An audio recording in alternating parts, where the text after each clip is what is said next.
Leah Smith is joining us, and she's going to tell us all about the summer camps available. So what are these kids doing?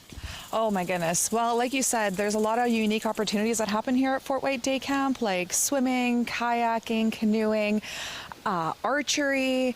We're in the city limits, but we really feel like we're at the lake. So there's a lot of cabin vibes and, the forest and the trails, and we're really immersing ourselves in nature. Mm-hmm. Another part of that, too, is connection, actually having the kids spend time with each other and not just sitting watching television all day. Oh, definitely. It's such a unique opportunity, not only for the children to connect with nature, but also themselves and each other. A lot of children will come with their friends from school and fill up a whole camp with a classroom, and also, just make new friends outside of school, which is really, really important.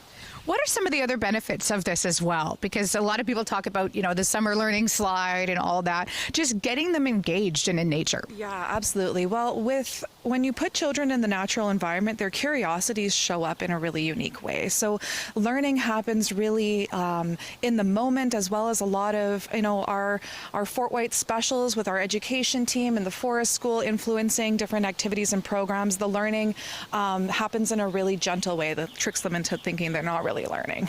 I love that. How does it work with registration? Registration's pretty simple. You would go onto our FortWhyte website and find our day camp spot under the Families tab, and it should be pretty easy from there. Okay. And it's a whole week?